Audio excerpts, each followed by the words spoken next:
ya.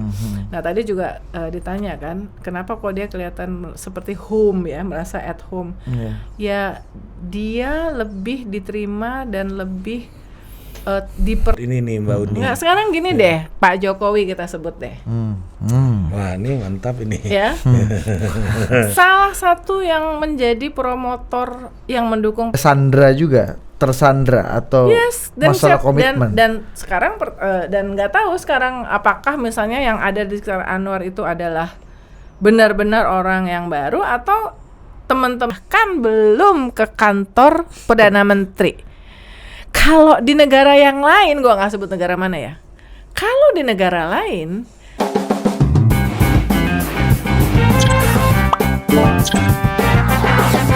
siapa tak ingin sesat dunia akhirat. waduh, cakep. Maka cepatlah taubat sebelum terlambat. Tapi siapa yang lekas bertaubat sebelum kiamat, maka didapatlah itu yang namanya selamat. Ya. Ini kan kita agak Melayu sedikit. Ini kalau nggak, ya kan? ini agak cocok sama Lubis ini punya. Bangsa Melayu ini kan. Ini dan narasumber kita ini berasal dari bangsa yang sejarah internasionalnya ya, metropolitannya ini sangat tua nih, Mas. Orang-orang Tapanuli Selatan ini, orang pergaulan dan kan? ini ya. Kosmopolit Ya. Betul. Jangan lupa gue pejabat sejak lahir loh. Apa? Peranakan Jawa Batak. Iya. Ibu gue Jawa. Iya. Sudah hadir bersama kita The Great Uni Lubis. Puja Kusuma juga ternyata. Jangan-jangan. Oke. Ya kan, mantap. Lu Lu kasih zoom dulu logo itu. jurnalis senior dan Pemret IDN Times. Pokoknya kalau datang ke forum ada Mbak Uni itu dia pasti dikerubuti oleh banyak orang karena temennya di mana-mana. Iya, makanya ternyata temen bokap gua wartawannya doi bokap gua. Temen juga. bos gua pula kan. Tante. Maci. Iya. Dan kemarin ketemu lagi ketika Pak Anwar Ibrahim datang memberikan leadership speech, lecture lah, public lecture lah di City. Gua senangnya Pak Anwar tuh rimanya itu enak kalau ngomong. Kayak tadi kayak bergurindam gitu loh, Mbak Uni. Nah, orator andal dan itu tadi nikmat didengar dulu itu. Minimal substansinya kita setengah ngerti, seperempat ngerti, tapi 3/4 indah. ngerti, tapi yang penting estetik dulu. Iya, gitu. indah ya, nyaman ya. Nyaman. Ya kemarin tuh gue mau cerita sedikit. Jadi gue kan MC di acara itu kan. Mantap juga. Mantap dia. MC dia jangan salah loh. Ya, jalan lah gue ke keliling bernetworking Ria, ketemu lah kakak kita Tante kan, Uni Lubis. Langsung lah gue kena brief dulu Anwar Ibrahim. Sini bot. Ini gue jelasin ya. Anwar ini. Oh iya. Mantap juga nih Mbak. Kayaknya gue nggak perlu baca buku lagi udah Anwar dapet. Ibrahim ini kan kalau kita lihat muka itu nggak tahu nih Mbak Tante Uni ini setuju atau tidak. Agak-agak kerongkongan emas juga. Iya. Semua kena Prabowo sampai di posting loh Mbak. Namanya umbangannya Pak Anwar di atas soalnya panggung. kan disebut, dimention kan. Iya, Prabowo diumbang. Kan. Mending kan mentionnya itu urusan Prabowo lah. Iya. Soal perbatasan kan. Nah, buat Pak Prabowo itu mantap Penting. juga. Mantap. Penting, apalagi di dalam konteks tahun politik ini. Iya. Perdana Menteri Malaysia aja percaya untuk mengurus masalah ini kepada kami. Coba kasih dulu Mbak Uni nih. Gimana Pak Anwar kemarin itu buat saya sih baru pertama kali ngeliat Pak Anwar, pertama kali ketemu dan nggak terlalu mengikuti juga Pak Anwar, tapi di situ dia terlihat satu, dia bacaannya luar biasa banyak. Ngutip T.S. Eliot. Iya, macam-macam. Syahrir dia sebut semua founding fathers kita dengan kutipan-kutipan dan termasuk karya-karya Al-Quran ya. Iya. Makin tua makin tajam atau makin biasa-biasa aja kalau Uni melihat memang Pak Anwar dari dulu ya kelasnya segitu. Uni melihat maksudnya? Mbak Uni, Ya. Uni lagi. Iya. Orang kampung gua nih agak redundant. Iya, redundant Uni. Tante. Tante aja biar aman. Ini bukan ini ya bagi para feminis ya, ini tante ini keakraban ya. Bukan. Atau bisa imu aja kalau bahasa Korea. Imu. Tante. Ya, Korea nggak masuk sama kita Mbak. Itu IDN Times. Iya. 10 makanan kesukaan apa sih namanya? Iya. Lee Min Ho. Kan? Siapa? Lu yang tahu Korea kan? Iya. 5 fakta pidato Megawati. Nanti kita bahas itu, gimana Mbak Uni? Yang pertama, bacaannya luar biasa dan indah pidatonya. Ada tadi gurindam sedikit demi sedikit rima. Yang kedua, dia tuh hangat sekali dengan banyak orang di ruangan itu. Bersapa, saling bertukar, rasanya tuh kelihatan kayak ada keakraban gitu. Benar-benar kita bertetangga gitu. Betul. Baru kerasa gitu. Gimana mau nih? Aku rasa ya gini, Anwar Ibrahim benar seperti yang CT bilang, dan dia bilang udah kenal 30 tahun karena CT basically salah satu pengusaha pribumi. Jadi sebenarnya kata pribumi pada 30 tahun yang lalu tuh nggak sensitif sekarang loh. Dulu memang ada program. Di ceramahnya dia kemarin zaman Menteri Keuangan Mari Muhammad itu memang ada program untuk mensupport pengusaha pribumi. Nah, kemudian tentu yang dekat kerjasamanya adalah dengan Malaysia waktu itu Dato' Anwar Ibrahim Menteri Keuangan juga. Oh, pairingnya makanya sama Pak Marty ya. Iya, Menteri Keuangan juga. Sempat Menteri Keuangan merangkap Deputi Prime Minister kan, zamannya Mahathir. Bakal jadi Prime Minister, sangat populer. Pada waktu itu. Di-cut makanya karena terlalu populer. Jadi kemarin itu ada pertanyaan prinsipil yang gue mau nanya ya. Banyak orang nggak tahu kenapa dia di-cut. Lanjut. Tapi waktu kemarin tuh aku lihat satu ya. Aku tuh tadinya ngebayangin 10,5 tahun di penjara tuh akan mengganggu penampakannya, tapi ternyata enggak. Dia sangat kelihatan segar,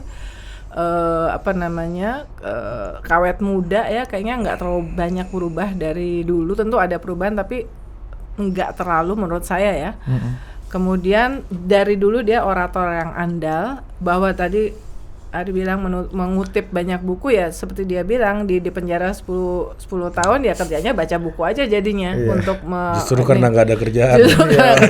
Tapi kalau di luar dia nggak sempet juga jadi PM.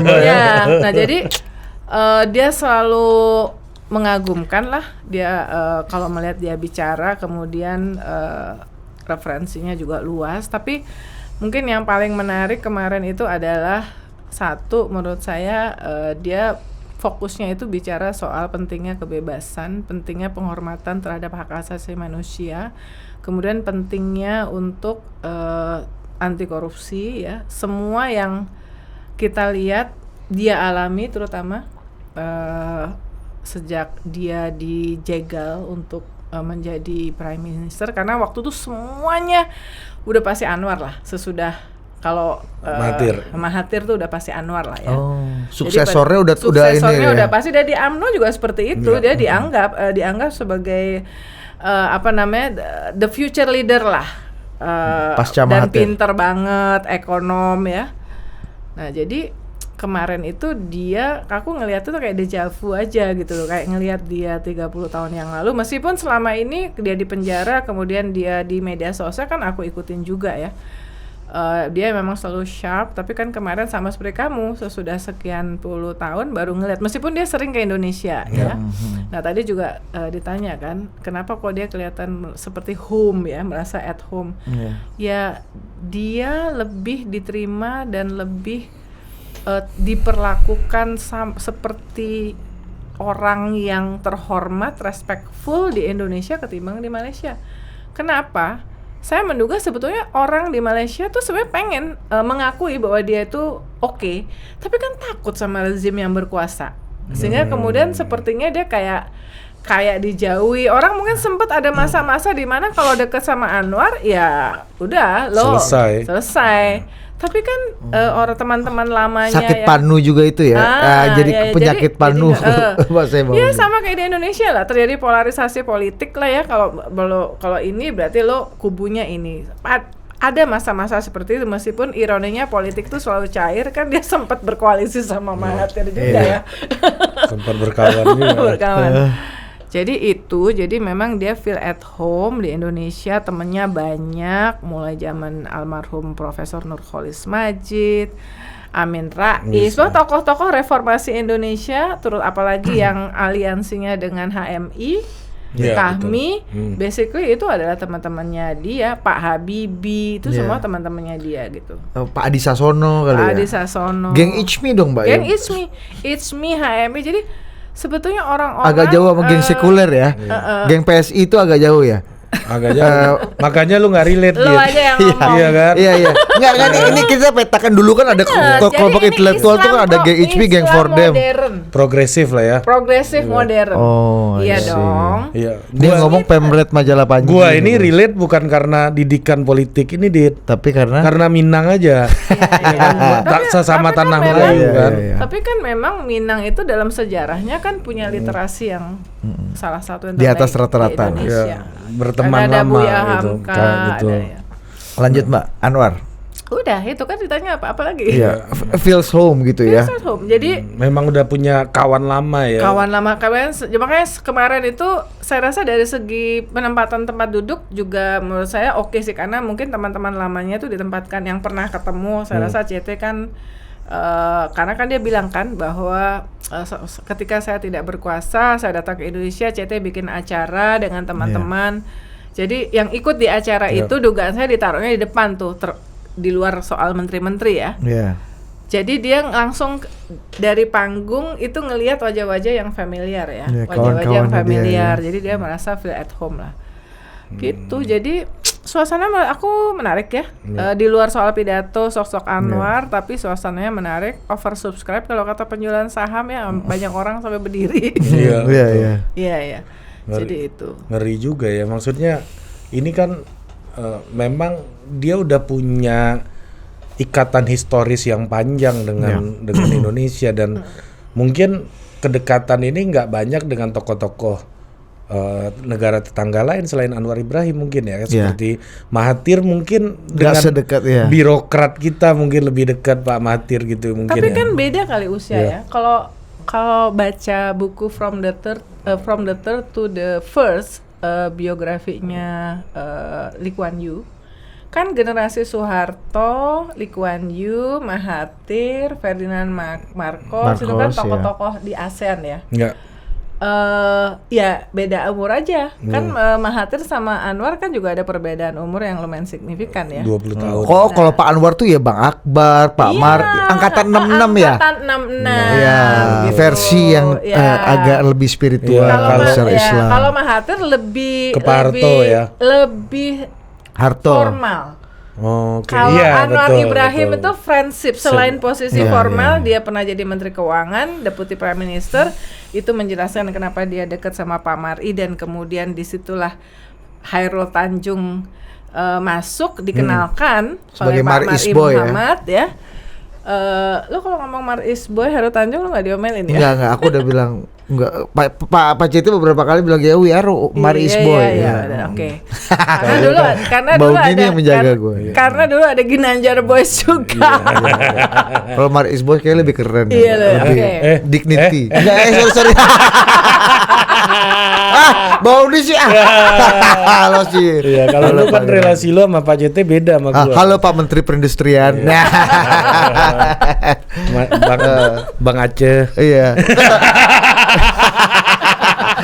Oh gitu. Ya, jadi sama Pak Mari itu juga dekat, selain pairing sebagai sesama Menteri Keuangan juga ini ya. Aktivis. Aktivis Jadi kan, ya.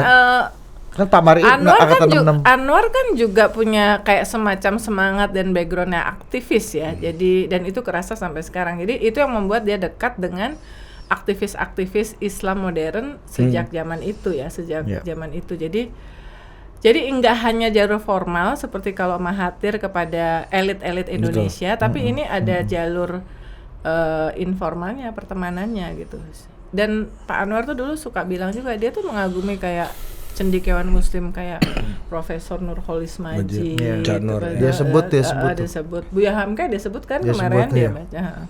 Jadi itu dia ada respect lah. Jadi dia merasa memang kemarin itu menunjukkan dia feel at home. Feel at home, termasuk juga kalau ngobrol juga dengan beberapa orang, selama ini Pak Anwar itu memang struggle, terutama selama beliau di penjara. Ada Ibu Datin Wan Aziza Wan Ismail yang tetap menghadirkan wajah Anwar dalam politik Malaysia gitu kan. Sampai di beberapa kampanye-kampanye tahun-tahun terakhir gitu, termasuk sejak pasca 2018 gitu, beliau ini Pak Anwar itu dianggap kampanye di Malaysia itu, wah ini quote unquote ini antek Indonesia nih. Kan ada kalau dianggap di sini nih ada calon presiden atau tokoh politik yang dibilang ini antek ke Cina, ini antek ke Amerika. Tapi nggak ada antek Malaysia, bos. Iya. Nah di Malaysia isu Indonesia ini agak serius juga untuk jadi black campaign kan. Karena migrant worker gitu. Iya. Bahkan ada sebutan apa Indon apa. Iya. Ya, rebutan IP batik. Jadi kan sebenarnya kemarin Pak CT pada saat memimpin diskusi ya sudah pidato yang cukup panjang itu kan ada dialog ya kan. Jangan lupa lihat ininya ya. Di CNBC Indonesia. Di CNBC atau CNN Indonesia. Dua-duanya. Pokoknya MC-nya dia lah ya. Mantap. Mantap juga loh. Mantap juga ente. Juga. Terus.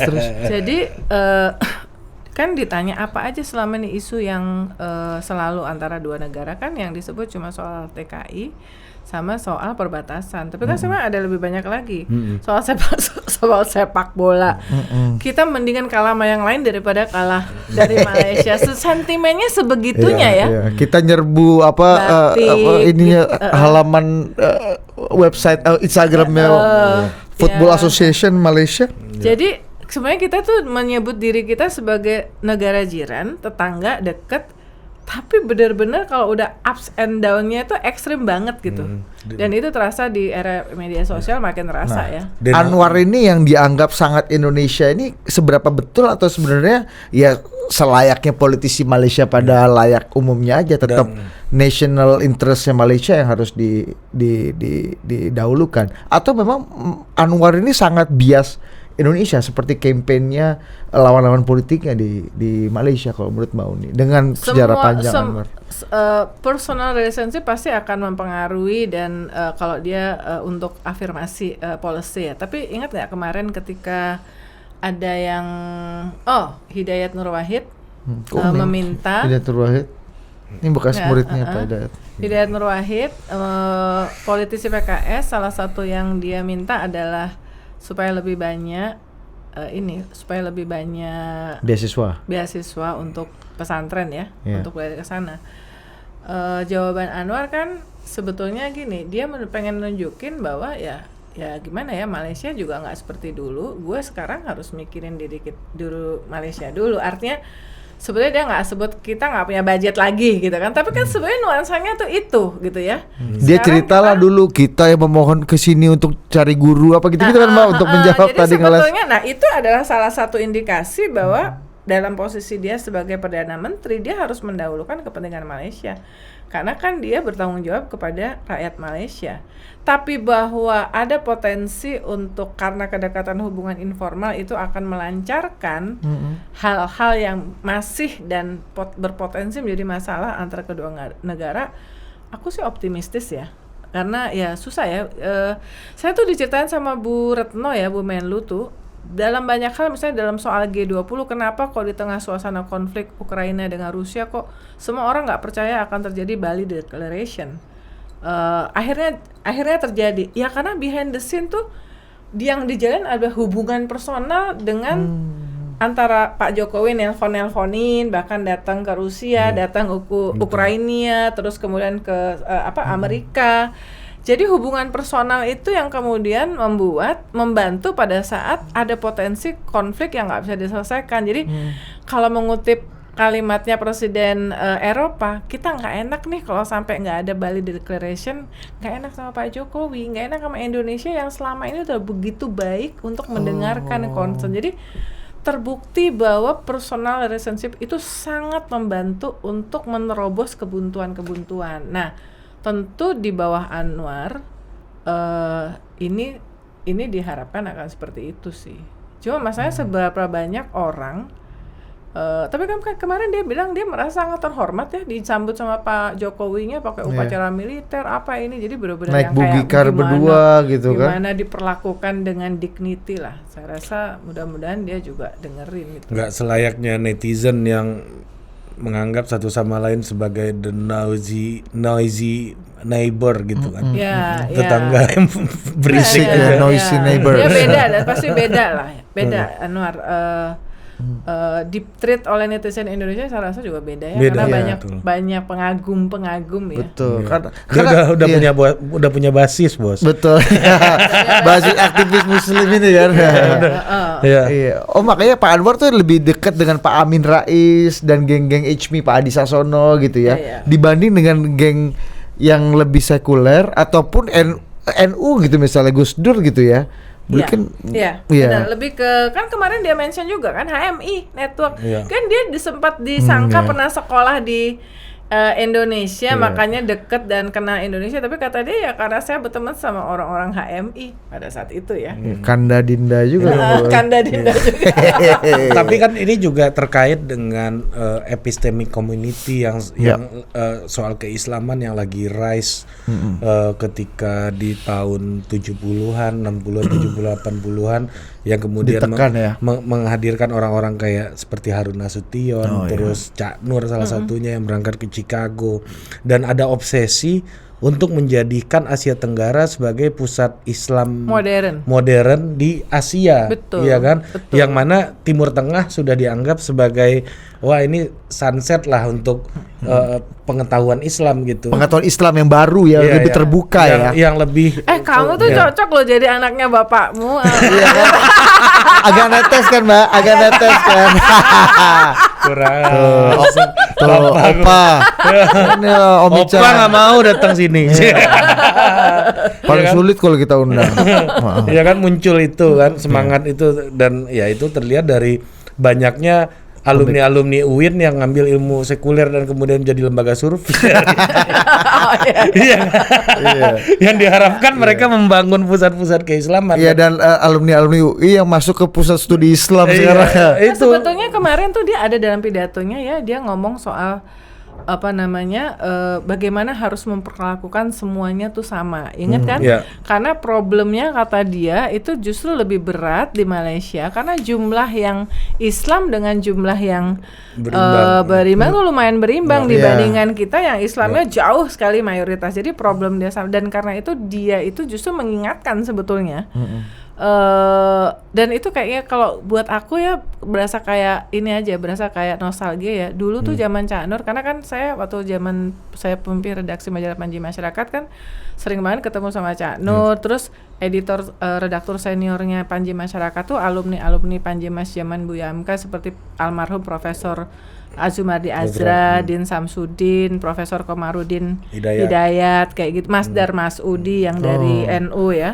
Itu kan tokoh-tokoh progresif Islam ya, yang tidak dogmatis ya. Dan kita ngelihat kan kemarin sebenarnya Anwar itu menyinggung soal itu gitu ya. Tradisi itu ya. Bahwa ya jadi kesetaraan, perlakuan yang sama, tidak dogmatis itu Anwar kemarin menyinggung soal itu, dan ya itu sebetulnya friendly reminder buat kita di sini lah di Indonesia juga, meskipun dia sekarang harus berhadapan sebagai kepala eksekutif, akan dilihat apakah dia bisa menciptakan suasana kebatinan yang penuh toleransi gitu ya. Yang di Indonesia itu juga PR yang gede lah ya, PR yang gede. Tapi itu dia merimain loh bahwa harusnya itu nggak boleh, harusnya semua agama, semua rakyat itu sama, ya rakyat Indonesia, rakyat Malaysia gitu. Tapi ini juga muncul pertanyaan gitu. Anwar Ibrahim memang pada akhirnya bisa jadi PM di Malaysia gitu. Tapi pertanyaannya begini, Mbak Uni. Ini akan berapa lama? Ya, betul. Itu menjadi pertanyaan ya. Semua orang tuh merasa bahwa bisa aja 3 minggu lagi Muhyiddin lagi bikin gerakan di London deh sekarang kan untuk bikin mosi, karena beliau juga di mosi tidak percaya sebelumnya kan. Uncertainty-nya tinggi politik Malaysia ini ya. Kan gini, sebetulnya yang namanya istilahnya itu apa ya, bahasa yang agak kasar nggak apa-apa kita geng politik itu nggak akan tinggal diam kan ya. Dan dari pidatonya kemarin dan dari apa yang kita ikuti di Malaysia sejak Anwar jadi Perdana Menteri, dia mencoba untuk menerobos, membongkar yang dibilang anti korupsi ya. Malaysia bolak-balik tuh Mbak. Malaysia nggak beda juga sama Indonesia, sama Filipina dalam konteks bahwa elit-elitnya itu koruptif dan budaya korupsi berjamaah itu sama lah kita. Aku agak kaget loh ketika apa yang diadres problem utamanya korupsi lah, sama ya kan sama kawan itu dan Najib kan. Nah jadi sama. Nah apakah dia kemudian akan sanggup untuk apakah rakyat pemilih Malaysia itu akan mayoritas setuju dengan apa gerakan bersih-bersih lah istilahnya yang dia lakukan, atau sebagian memang sudah nikmat dengan comfort zone yang mereka alami, mereka bisa ber-KKN ya dengan elit-elit politik. Itu sih menurut aku valid question ya, soal akan bertahan berapa lama. Mirip-mirip dia karena mungkin sistem politiknya jadi dia bisa berganti-ganti, berganti-ganti dengan cepat ya. Jadi itu sih big question ya. Tentu saya sih berharap dia bertahan lama, bukannya karena apa, tapi karena saya pengen tahu apakah benar-benar Anwar Ibrahim dengan semua idealisme termasuk yang kemarin dia sampaikan di pidato itu tuh benar-benar akan seperti itu, atau kemudian 3 bulan lagi, 6 bulan lagi dia ternyata nggak membuat perubahan. Itu juga bisa terjadi. Kita kan ini pembuktian pertama Anwar setelah puluhan tahun dipersekusi secara dikriminalis. Ya nggak tahu juga ya kriminalisasi apa enggak ya. ABG kekinian Gen Z ini nih Mbak Uni. Nggak, sekarang gini deh, Pak Jokowi kita sebut deh. Wah ini mantap ini. Ya. Salah satu yang menjadi promotor yang mendukung Pak Jokowi di 2014 itu kan civil society, penggiat HAM, yang kemudian kecewa sampai hari ini. Karena soal HAM itu adalah salah satu yang tidak diadres oleh Pak Jokowi. Kenapa? Sebenarnya kita bisa ngomong, ya bagaimana ya, di sekitar Pak Jokowi kan adalah orang-orang yang menjadi bagian dari masa lalu, nggak perlu kita sebutin namanya lah, jelas lah ya. Ya kan? Termasuk jenderal-jenderal, ya kan? Menko Polhukam yang pertama kan Pak Wiranto, bagian orang kesayangan dan paling dekat dengan Soeharto, ajudan kesayangannya malah. Dulu kan jalur untuk jadi Panglima ABRI kan ya harus jadi ajudan, ya kan? Ini Pak Tri ya, betul. Jadi begitu banyak orang-orang yang menjadi bagian dari masa lalu dan apa namanya, sehingga kemudian Pak Jokowi yang kita pikir tidak punya baggage ya, tidak punya beban masa lalu, akhirnya nggak bisa tuh melakukan penanganan HAM secara seperti yang diharapkan oleh para pendukungnya. Artinya ada tersandra atau masalah komitmen. Dan sekarang dan nggak tahu sekarang apakah misalnya yang ada di sekitar Anwar itu adalah benar-benar orang yang baru atau teman-temannya dia. Saya belum cek ya teman-temannya zaman waktu pas masih dia di PM yang notabene adalah bagian dari rezimnya saat Mahathir dulu kan. Kan kira-kira seperti itu, ya kan? Cuman mungkin dia lebih survive. Sementara Anwar karena dianggap bahaya nih bakal menjadi the next leader udah di-cut dulu gitu kan. Too popular baik internationally maupun domestik ya gitu. Jadi itu valid question sih. Nah, jadi ini terkait juga tadi too popular ini Mbak Uni, ini menarik. Karena ini melihat Anwar Ibrahim hari ini begitu dekat Indonesia itu mengingatkan saya terutama ya gitu dengan sosok Barack Obama gitu. Ada mistifikasi soal keindonesiaannya, anak menteng gitu kan. Punya ada patungnya dulu. Sehingga punya popularitas yang luar biasa. Bahkan katanya kalau ikut pemilu di sini bisa Anwar ini bisa menang atau Obama bisa menang. Dan Obama waktu itu ceritanya adalah American, dan orang Amerika itu memang orang yang punya koneksi dengan seluruh dunia, pernah merasakan menjadi warga dunia gitu.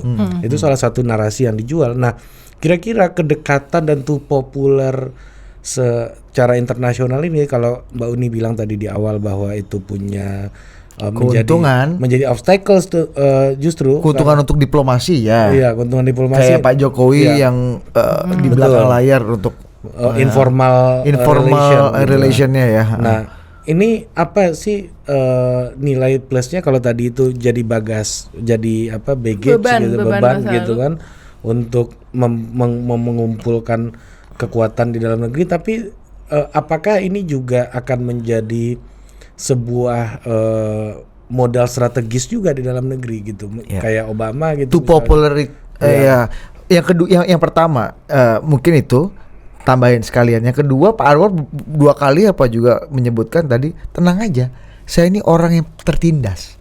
Saya ini orang yang dizolimi, pesakitan, jadi saya mengerti rasanya. Dia kan akhirnya berujung pada popularity ini kan. Narasinya kayak Pak SBY. Pak SBY gitu ya. Jahat bukan, batil bukan, menginjak-injak hak rakyat bukan. Itu pidato SBY kemarin. Gitu. Iya, gimana Mbak? Ya melihatnya sebagai kekuatan. Ini buat Malaysia, Malaysianya buat Anwar sendiri. di Malaysia. Iya, buat menjawab pertanyaan tadi. Iya. Bagaimana itu? Menurut aku tuh semuanya leader, apalagi karena dia yang menagih janji itu adalah rakyatnya, dia akan mementingkan nomor 1 kepentingannya rakyat ya. Jadi bukan tidak mungkin nanti ada orang-orang Indonesia yang merasa teman Anwar juga akan bisa kecewa karena ketika ada satu masalah ternyata Anwar nggak bisa seperti yang mereka harapkan. Misalnya, apakah misalnya nanti lagi-lagi ya, pertanyaannya aneh-aneh tuh Mbak. Aku tuh agak sebel loh kemarin, sorry to say ya. Menurut aku yang out of the box tuh cuma pertanyaannya Pak Hendro Priyono ya. Pak Hendro coba ulangi, Ari belum dengar Mbak. Pertanyaannya agak paten, agak liar. Soal dengan ngelihat situasi krisis segala macam untuk kekuatan mata uang kita, apakah bisa misalnya mata kita digabung jadi rupiah satu mata uang kayak euro gitu ya. Tapi ringgit sama rupiah aja kan untuk melawan US dollar. Jadi ini agak filsafat intelijen daripada 3 penanya berikutnya yang ngomongin soal TKI. Padahal soal TKI itu udah dibahas antara Anwar dengan Presiden Jokowi, udah nggak ada lagi. Jadi mereka tuh cuman menggarami laut lah menurut saya ya. Ada yang soal kliennya kan. Itu kebun Mbak. Itu pembicara kedua dan ketiga itu. Persoalan kebun sawit kliennya ini juga diadvokasi langsung di forum Bos. Nah, lucu banget. Itu lawan ini suka nggak tahan Mbak. Nggak disiapin dulu apa penanyanya gimana sih? Ya itulah. Harusnya daftar H-3 dulu. Bos, ini high profile person semua. Lagi mana? Mana tahu kita mana tahu kawan ini nanya soal kebun kliennya ini. Panitia ini. Senior. Mau ini panitia nih. Lanjut.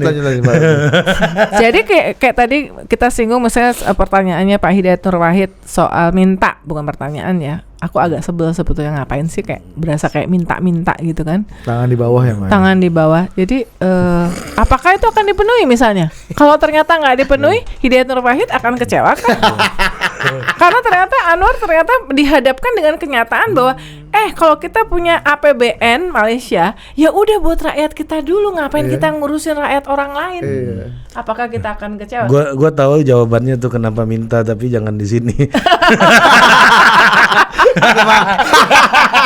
Misalnya ya, kan bukan tidak mungkin nanti orang-orang yang merasa bahwa karena Anwar Ibrahim jadi Perdana Menteri maka kepentingan gua pribadi atau kepentingan korporasi gua atau mengatasnamakan kepentingan Indonesia, padahal sebenarnya di belakangnya itu ada ngikut kepentingan sawit apa segala macam, ternyata nggak bisa. Itu terus kemudian pasti kecewa. Ya sama seperti tadi saya bilang pendukungnya Pak Jokowi kecewa soal HAM. Tapi kan memang begitu udah jadi kekuasaan, dia tuh kan harus ngelihatnya itu semuanya ya. Helikopter view ya. Iya, holistik. Jadi semua kepentingan harus dia perhatiin.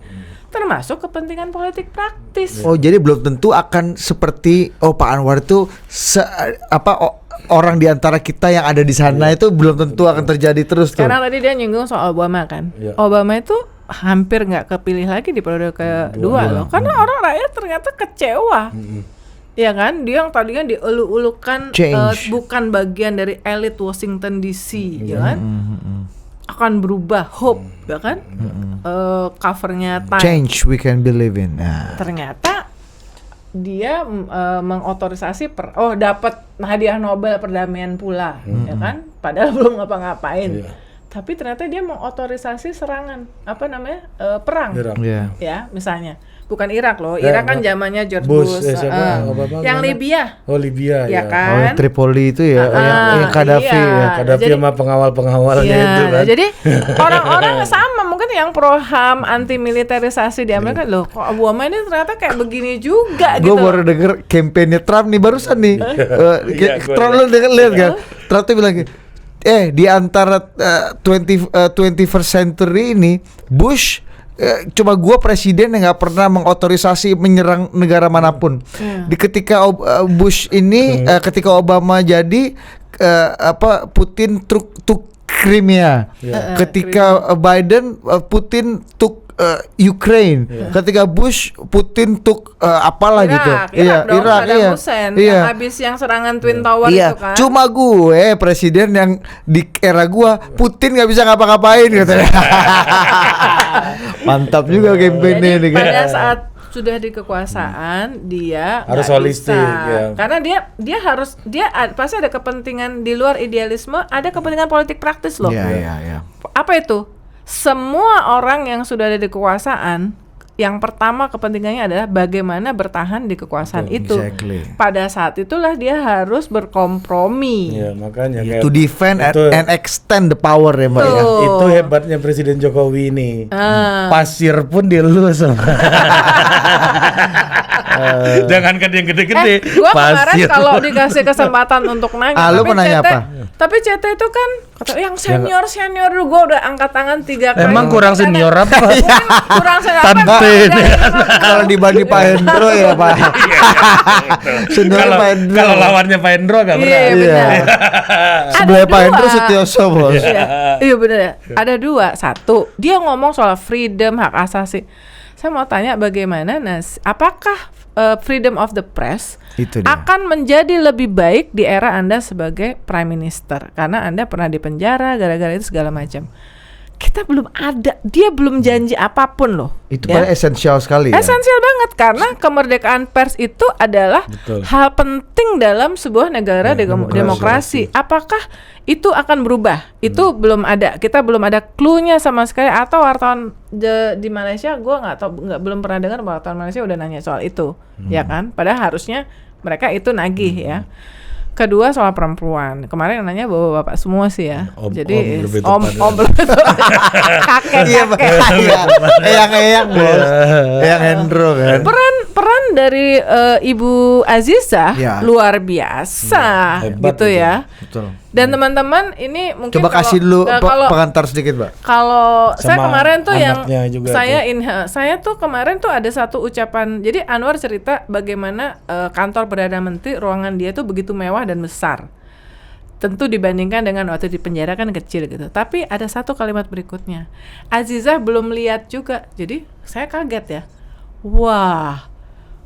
Udah sebulan nih. Udah sebulan istri Perdana Menteri yang notabene ketua partai politik yang menjadi kendaraan politiknya Anwar Ibrahim bahkan belum ke kantor Perdana Menteri. Kalau di negara yang lain, gua nggak sebut negara mana ya. Kalau di negara lain itu begitu masuk kantor, istri dan anak-anaknya langsung bikin konten buat Instagram. Benar nggak? Tiap hari kalau perlu. Anda Valdo Maldini udah bikin 3 vlog di kantor baru Anda. Betul. Nah, jadi saya sebenarnya karena istrinya adalah ketua partai resmi, bagaimana Anwar itu peran dari Ibu Azizah terhadap pengambilan keputusan yang diambil oleh Perdana Menteri, gue pengen tahu juga sebetulnya. Iya betul. Gitu loh. Apa namanya? Susah tipis kan itu kan. Jadi kayak pembisik kan sebetulnya kan. Tanpa dia menjadi ketua partai aja udah pasti di mana-mana biasanya istri pejabat tuh pembisik. Ketua Dharma Wanita Persatuan ini kan Mbak ya. Duta besar apa dia? Apa? Duta besar berkuasa penuh. Iya, duta besar luar biasa dan berkuasa penuh. Iya, luar biasa Bapak, berkuasa penuh Ibu. Gitu. Tapi aku ngelihat tuh Ibu Azizah ini itu perempuan yang beda dengan kebanyakan perempuan. Ya itu tadi. Pertama sederhana, kita lihat penampilannya ya. Very quiet. Dia tidak menunjukkan bahwa ya dia tuh sebenarnya perannya gede banget. kalau bukan dia yang membangun itu partai, apa Anwar Ibrahim bisa jadi Perdana Menteri sekarang? Dan dia struggle melawan Mahathir ketika Anwar di dalam ya Mbak ya. Betul, jadi luar biasa sih ibu negara Malaysia ini. Tapi kita bicara mengenai demokrasi di Malaysia gitu Mbak ya. Ini menarik kan, kita tahu salah satu pilarnya. Ini agak valid nih info pertanyaannya dari Mbak Uni tadi. Soalnya dulu itu ada politisi Malaysia minta mau bikinin diskusi sama kita kan kalau dan di Indonesia soal isu Malaysia. Ini aneh banget. Kenapa isu Malaysia kita ke total politik aja apaan sih? Kenapa kita harus soalnya mungkin nggak ada PH yang bersedia untuk bikinin di Malaysia karena takut kan. Bertinjau Soalnya di era digital kan bikin dimanapun kan bisa ditonton dimanapun. Aneh banget. Ini ada Voice of Indonesia yang didengar ya. Ini aneh banget. Kenapa kita harus mengikuti isu itu kan yang kita nggak tahu? Ada serius loh. Beneran loh, pernah ada loh Dit ya. Kita mau minta tolong sebuah lembaga internasional. Udah cukup. Jangan lu buka semua klini lebih sini kan. Untung nggak jadi kan. Tapi kita bicara demokrasi. Apakah artinya dengan terpilihnya Anwar lagi, kita lihat bagaimana media juga udah mulai bisa bersuara mengkritisi pemerintahan.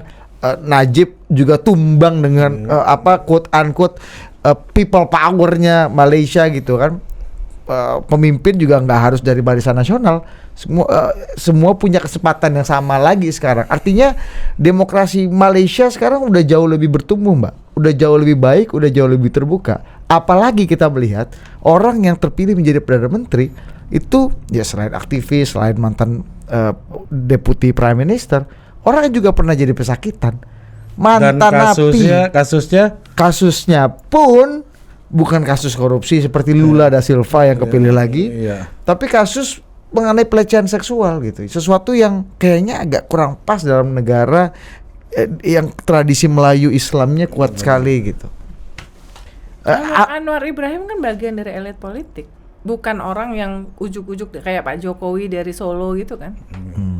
Dia pernah menjadi bagian orang paling dekat dan paling disayang oleh Mahathir. Betul. Pada saat itu seluruh publik Malaysia tuh menganggap dia adalah kayak semacam the protesi. Jadi kayak semacam ini orang yang memang disiapkan suksesornya Anwar ya. Iya gitu kan. Jadi seperti Ibu Mega ke Mbak Puan gitu. Ya seperti itulah. Ini pancingan. Untuk the next ya. Next. Jadi sebetulnya dia bagian dari politik, pernah jadi bagian elit. Nah, kalau menurut aku fakta bahwa dia dipenjara bukan karena kasus korupsi, tapi karena kasus yang sulit untuk dibuktikan. Tapi dan inkrah, semua Mbak. orang tapi ya kalau zaman Soeharto juga banyak yang inkrah. Ya kan? Tapi kan kasus itu justru mungkin justru membuat dia tuh kelihatan banget dizolimi sih. Justru itu karena sulit dibuktikan, nggak kelihatan daripada korupsi. Kalau korupsi jelas rakyat pasti sebel. Tapi ini rakyat yang mungkin nggak berani menyampaikan secara terbuka karena rezim yang berkuasa, takut dicokok apa segala macam, ya menganggap bahwa dia adalah korban dari rezim ya. Jadi bagian dari mematikan kompetitor ya. Bukan level of democratic society-nya juga jadi naik gitu karena lebih terbuka, lebih permisif kepada orang-orang yang dulu dianggap salah atau mantan kriminal ibaratnya kan gitu. Enggak sih, dia beda. Anwar bukan bagian dari rakyat banget. Dia udah pernah jadi bagian dari politik kok. Gitu. Di zaman Harto juga banyak inkrah. Inkrah dong. Subandrio juga inkrah. Zaman sekarang bukannya ada yang inkrah juga. Udah, yuk kita ganti topik. Mbak, coba dijelasin dikit tuh Mbak buat katro-katro netizen ini yang mungkin juga nggak tahu juga kenapa sih Pak Anwar dulu dari orang yang sangat berkuasa, orang yang ditunjuk hidungnya untuk semua orang bilang dia akan jadi suksesornya Mahathir, tapi kenapa dia akhirnya jadi pesakitan selama puluhan tahun dan kemudian baikan lagi sama Mahathir, pisah lagi sama Mahathir. Mungkin bisa dikasih gini ya, Mahathir itu fenomenal. Maksudnya gini, bahkan lebih fenomenal dari Soeharto ya. Karena berkuasanya jadi ujuk-ujuknya jadi lama ya kalau dihitung ketika dia comeback dalam usia yang udah sepuh ya. Ya Mahathir merasa bahwa ya gue masih oke, why not gitu. Jadi sementara mungkin pada saat itu Anwar sudah dianggap dan dengan teman-temannya menggalang dukungan supaya ya ini waktunya untuk Anwar. Jadi dari sisi Anwar dia ngerasa udah dong Mahathir kan udah lama gitu ya. Tapi dari segi Mahathir ngerasa bahwa ya lo kan kenapa lo nggak sabaran sih gitu loh. Jadi itu sih sebetulnya makanya kan kasusnya kan sodomi kan. Yang sampai sekarang orang juga sulit dipercaya kan bahwa apakah itu terjadi apa segala macam. Jadi penjaranya yang pasti kan. Penjaranya udah pasti ya. Ingkrah ya. Tapi milih kasusnya agak cerdas juga. Kalaupun direkayasa ya. Milih kasusnya agak kreatif. Akhirnya kan yang diserang kan moralitinya kan. Iya, morality. Dan fakta bahwa selama ini dia dikenal sebagai Islam modern. Oh iya. Figur ya, jadi agak puritan ya, Mbak ya. Tapi kan sama perempuan juga bisa gitu loh. Iya, dan iya betul. Tapi ekstrim ya. Ini cowok. Tapi mungkin susah dicari karena ya mereka dikenal sebagai kayak role model couple lah. Iya kan pada saat itu kan anaknya apa semuanya kan kayak keluarga yang panutan lah. Couples goal ya. Family goal. Kayak Valdo Maldini di Instagram ya. Iya, Valdo Maldini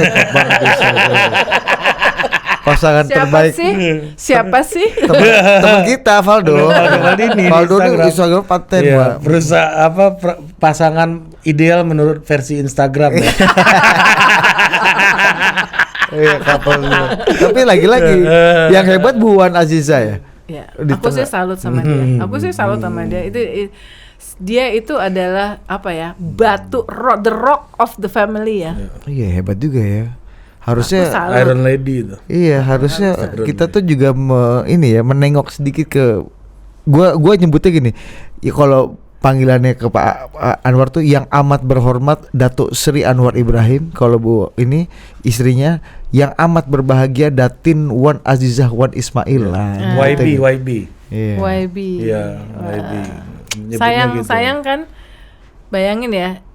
Aku ngerasa kayak it's not fair actually ya bahwa orang yang berjuang, perempuan yang berjuang menjadi pilar apa segala macam tuh nggak di-mention banyak kan? Iya. Dan udah sebulan belum ke kantor. Kenapa Anda nggak ajak Pak?